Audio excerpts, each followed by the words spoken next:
Son las 10 de la mañana en punto. Seguimos con ustedes acá en nuestro enlace USACH 94.5 de frecuencia modulada, señal 50.2 de televisión digital y diario usach.cl, nuestra señal online. Vamos a ir con una entrevista ahora, ya lo estuvimos adelantando, a hablar un poco de este tema de la situación financiera del sistema de vivienda social. Según el diario Financiero, a pocos meses de que concluya el actual gobierno y cerca además de cumplir la meta del ya conocido plan de emergencia habitacional, dentro del Ministerio de Vivienda y Urbanismo, de cartera que está a cargo de este programa, habría una crisis con fuerte impacto para la entidad, los privados involucrados y las familias que esperan sus hogares. Esto, según este diario, porque en las mesas de trabajo de la industria se calcula que la cartera mantiene una deuda vencida que supera los $1.000 millones con distintos actores del sistema, incluyendo inmobiliarias, constructoras y proveedores que van desde pymes hasta grandes empresas que se reparten además por todas las regiones del país. A estos pasivos se suman pagos pendientes a los propietarios de terrenos adquiridos por la cartera que aún no han sido cancelados. Es parte de lo que queremos conversar el día de hoy con el académico de la Facultad de Arquitectura y Ambiente Construido de nuestra universidad, director del Observatorio de Políticas Públicas del Territorio, Américo Ibarra, que está con nosotros en conexión a esta hora. ¿Cómo está, profesor? Muy buenos días. Muy buenos días, Rodrigo. ¿Tú cómo estás? Muy bien, oiga. No, gracias a usted por la disposición a poder hablar un poco de esta temática que, digámoslo, ha estado moviendo bastante la agenda. Según la investigación del diario Financiero, en correos enviados a empresas del sector, el ministerio que lidera, Carlos Montes, admitió que no cuenta con los recursos para concretar los pagos a quienes desarrollan las viviendas sociales. Tras la aparición de esta nota, desde el ministerio descartaron mantener pagos pendientes por la cifra indicada y argumentaron que podría existir una interpretación equívoca entre proyección de gasto y deuda pendiente. De hecho, el ministro Carlos Montes reforzó esto diciendo que eso de los 1.000 millones es algo que no es real, no es verdad. La razón de por qué alguien lo planteó así sería bueno que lo explicara y fundamente esa afirmación. Son al menos los descargos que se hacen también desde el MIMBU. Pero quiero entrar en este tema, profesor, para entender un poquito más los alcances que podría tener esta crisis y particularmente para lo que tiene que ver con la vivienda social en el país. A ver, Rodrigo, yo creo que hay varias hipótesis en esto, ¿no? Primero porque uno no puede confirmar o la información que está en el diario Financiero, ¿no? Yo he tratado de revisar, digamos, los antecedentes de ejecución presupuestaria y de balance para poder identificar cuál es el volumen de deuda que tiene el ministerio y cada uno de los servicios, y la verdad que no es tan fácil. De hecho, no está disponible ningún balance disponible y auditado desde el año 2021, ¿no? Perfecto. Entonces uno no podría entrar a caracterizar bien la estructura de la deuda. Sin embargo, también es posible reconocer de que en materias presupuestarias la dirección de presupuesto es bastante técnica al tratar de proyectar cuál va a ser la estructura de gasto que se va a ejecutar durante un periodo, ¿no? Me extrañaría, digamos, que hubiesen hecho una inadecuada planificación. Otra cosa es suponer, ¿no es cierto?, de que efectivamente se avanzó excesivamente rápido en el plan de emergencia habitacional para poder responder a las expectativas y por lo tanto, digamos, hubo una sobreestimación de la estructura de gasto que implica que en el aparato, en la lógica del financiero, que no tiene que ver con el presupuesto, con la utilización del gasto, probablemente gaste un poco corto, ¿no? Y eso implicará, ¿no es cierto?, de que la Dirección de Presupuesto y el Ministerio de Hacienda, en su caso, autoricen, digamos, algún fondo extraordinario para poder financiar la deuda. Por lo tanto, o financiar, digamos, los gastos o las erogaciones que implica la compra o la venta, la compra, ¿no es cierto?, de estos servicios y la compra de terreno. Pero es difícil poder amortiguarlo. Ahora, si hubiese alguna situación de esa naturaleza, obviamente que esto genera una crisis importante en un sector que viene decaído, ¿no? Que genera más o menos el 8% del empleo, que genera un aporte o una contribución al Producto Interno Bruto del 8%, más o menos esas son las cifras que se manejan, y por lo tanto podría generar redundar en una crisis mayor en el sector inmobiliario, aun cuando se han hecho todos los esfuerzos para que el sector avance, ¿no? Y desde el punto de vista del beneficiario, también eso implicaría un retraso, ¿no es cierto?, en materia de recepción del sueño anhelado o de cumplir el sueño anhelado que significa tener la casa propia, digamos. Retomo un poco el argumento en torno a las proyecciones en torno al gasto. En ese sentido, y a propósito de lo que se decía en el ministerio, ¿podría ser también esta interpretación equívoca que hacen de proyección de gasto y deuda pendiente?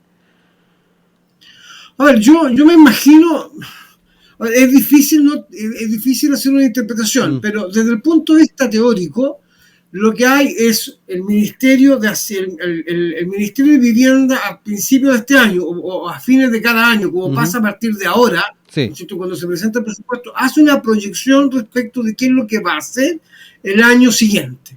Por lo tanto, debieran haber estado contempladas las adquisiciones de terrenos y la construcción de viviendas, ya sea por el DS-19 o por el DS-49, ¿no? Que son los dos mecanismos que ya están en tela de juicio. Por lo tanto, ¿no? Lo que podría, y eso está proyectado y eso está autorizado en la medida que hubiese habido una buena estimación respecto de los costos que esto significaba, ¿no? Y por lo tanto, desde el punto de vista de la autorización del gasto, no me cabe duda que esto estaba contemplado. Ahora, cuestión distinta, es decir, si tuvo que el Ministerio de Vivienda, los servicios, ejecutar acciones diferentes o más ejecución de gasto de lo que estaba contemplado. Y eso podría haber tenido un impacto en la autorización de gasto de cada uno de los servicios y en este caso del Ministerio de Vivienda en su conjunto. Oiga, profesor, sí.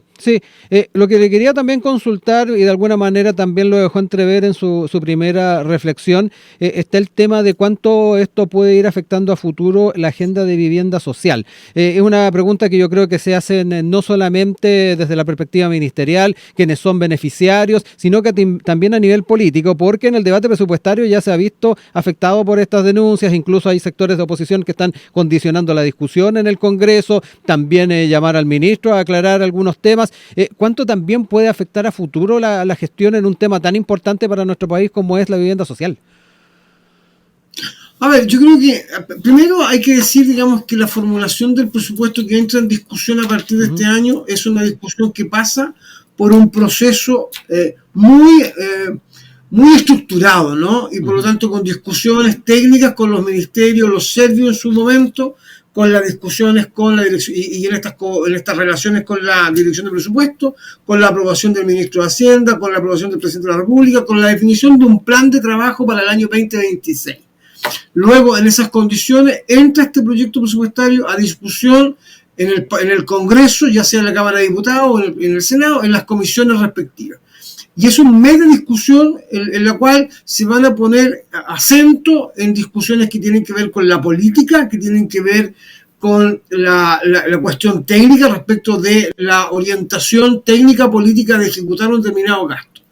En esa línea en particular en el Ministerio de Vivienda nadie podría discutir que el problema de la vivienda es un problema y el problema de la sensación o del sueño, del anhelo de la casa propia es un problema real en un segmento poblacional que hoy día está carente, ¿no es cierto?, de resolver su problema habitacional. Hay que reconocer que hay una cantidad de campamentos que ha crecido significativamente. Hoy día estamos en un proceso de desalojo del campamento en Quilpué. Exacto. Estamos enfrentando, digamos, un crecimiento en los campamentos y por lo tanto hay una desazón de no poder acceder a resolver un problema de seguridad familiar como es el caso de la casa propia. Sin embargo, también eso significa que el Estado debe buscar otros modelos de gestión, ¿no es cierto?, para resolver también problemas habitacionales, como por ejemplo implementar, yo lo he planteado muchas veces, ¿no?, el subsidio habitacional o había el subsidio del arriendo, ya sea un arriendo general o un arriendo protegido, ¿no?, que tenga condiciones tal que sea un tránsito eventual para resolver de manera definitiva los problemas habitacionales. Creo que el Estado también tiene la obligación de evaluarlo. Yo sé que ha trabajado duramente en esos procesos, pero probablemente hay que robustecerlo, probablemente hay que fortalecer ese programa de manera tal de que haya un tránsito mucho más integral, ¿no es cierto?, y fluido para trabajar, digamos, problemas de solución habitacionales como lo que se plantea. Ujú. Profesor, ¿y existen los incentivos además para avanzar en esta diversificación de modelos a la hora de pensar, por ejemplo, en la vivienda social? Porque sabemos que además obviamente, hay incentivos de por medio, desde la perspectiva estrictamente económica, inmobiliaria. Se puede trabajar en el ecosistema habitacional para sacar adelante temas que obviamente puede que no traigan los réditos de un proyecto común y corriente. Siempre hay espacio, digamos, para poder trabajar y bien el resolver, digamos, los déficits habitacionales, ya sean cualitativos o cuantitativos, ¿no? Uh-huh. Sobre todo de grupos, digamos, que hoy día están con una obvia demanda de resolución de este tipo de problemas, ¿no? Sin embargo, también es necesario plantear de que este es un problema que es bien integral, porque claro, tiene problemas de terrenos, tiene problemas educacionales, tiene problemas de salud, de infraestructura, que cuando tú vas solucionando estos problemas de habitación, tienes que suponer que hay una serie de servicios que además se van integrando el problema, como el transporte, sí, temas laborales, temas educacionales. Hay una serie de servicios que tienen que ser incorporados. En caso contrario, lo que va a ocurrir es una crisis de movilidad, de transporte, como ha pasado, digamos, en estos crecimientos medios inorgánicos que han tenido las comunas y la región metropolitana en particular. Probablemente en regiones es menos agresivo, digamos, eso, ¿no? Entonces, pero es posible, pero tiene limitaciones. Primero porque tienes que encontrar terrenos, ¿no? Terreno, y tienes que tener planes reguladores que habiliten, digamos, los sectores de la construcción de desarrollo habitacional. En caso contrario, digamos, también estás con un problema. Por lo tanto, hay que jugar un proceso de planificación armónica de estos espacios. Pero sí es posible, digamos. Sí, profesor, es lo que también se esperaría en el contexto electoral que estamos, el poder ir clarificando y estableciendo este tipo de propuestas con todos los elementos que usted ponía sobre la mesa. A la hora de pensar en la vivienda, de repente se echan de menos ese tipo de debate. O sea, yo creo que va a ser el debate junto con la pobreza, con el tema de la educación, con el tema de la seguridad, que hoy día sí, el primer tema, ¿no es cierto?, van a estar en la discusión y en la agenda política, digamos, ¿no? Y de todas las carteras, ¿no? Y de todas las líneas ideológicas que hoy día se presentan para conducir, digamos, este país en los próximos 4 años. Así que no me cabe duda. Y lo que va a tener que pasar es que hoy día, materialmente en el presupuesto, va a tener que haber una presentación donde se busque resolver esta problemática, digamos. De alguna manera también esta situación viene a afectar un poco lo que ha sido este plan de emergencia habitacional. Lo estábamos diciendo sin ir más lejos en la introducción, profesor. Estamos ahí cerca de cumplir esta meta y no sé también cuánto puede afectar en la figura ministerial y también de la cartera y del plan estas inquietudes, al menos que se han planteado desde la perspectiva política y del sector inmobiliario o sector de la vivienda, mejor dicho. Sí, yo en general, y probablemente aquí me van a empezar a hacer bullying por lo que voy a decir, ¿no? ¿Ya? Yo creo que aquí hay un choque cultural importante, ¿no? Que se ha instalado en años, ¿no? El sueño de la casa propia, ¿no? Que es un problema tradicional, un problema cultural nuestro, ¿no? Probablemente el tema no es la casa propia, el tema es la solución habitacional, y la solución habitacional no significa que yo compre. Pueden haber otros mecanismos, puede haber un mecanismo de administración del Estado, un mecanismo donde la administración municipal es mucho más activa en eso, una solución donde se entrega subsidios, como bien digo, ¿no es cierto?, al arriendo o al arriendo protegido, que son experiencias que se han aplicado en el resto del mundo también, ¿no? Y no necesariamente, digamos, la lógica del sueño de la casa propia, que es un anhelo que todos tenemos, por favor, no estoy diciendo que no sea cierto. Sin embargo, para un grupo, para un segmento que hoy día se ve imposibilitado, ¿no es cierto?, de acceder a la casa propia, ¿no? Porque no son sujetos de crédito, porque las tasas, porque el monto que hoy día se está requiriendo, digamos, de aporte es alto, ¿no? Un 20% y con el subsidio estatal un 10%, y eventualmente puede llegar a 0, ¿no es cierto?, aporte de pie personal, pero con tasas crediticias que siguen siendo altas, ¿no es cierto?, y con niveles de riesgo y evaluaciones de riesgo que hacen la banca, es muy difícil que personas, ¿no es cierto?, bajo ciertas condiciones puedan acceder a la vivienda propia. Más aún, ¿no es cierto?, cuando los costos del desarrollo inmobiliario han aumentado, ¿no? Los terrenos crecieron de valor, los insumos crecieron de valor, los salarios también crecieron, entonces se han conjugado indicadores, ¿no es cierto?, que han elevado los costos de la vivienda. y por lo tanto resulta de difícil acceso, ¿no?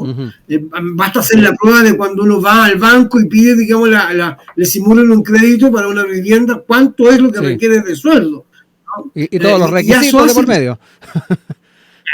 Por eso te digo yo, entonces es muy difícil.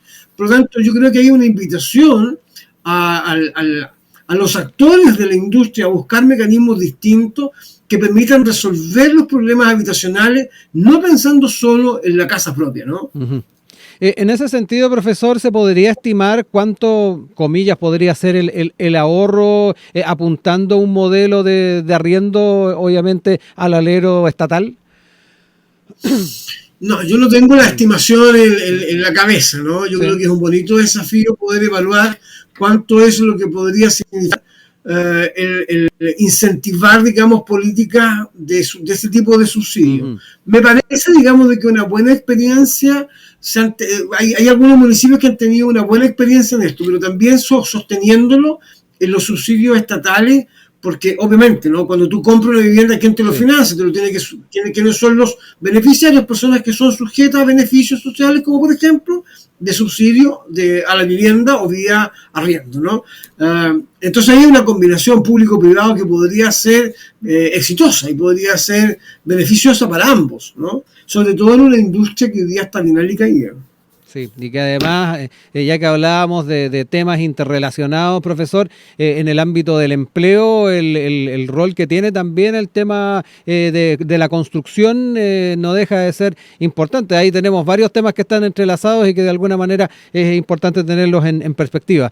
Yo quiero agradecerle este tiempo, profesor, de haber podido entrar en esta temática que, ya lo decíamos, va a estar marcando la discusión presupuestaria, obviamente lo que tiene que ver con las miradas en cuanto al éxito en el plan de emergencia habitacional, pero además nos genera nuevos desafíos, tal como usted planteó, de ir explorando nuevas posibilidades en torno a algo que tal vez vaya en un sentido o de una forma paralela a lo que es la casa propia, que puede ser obviamente el tema del arrendamiento, como nos decía usted recién. Muchas gracias por este tiempo. Gracias a ti y un millón de gracias por la invitación. Un abrazo, que esté muy bien, profesor.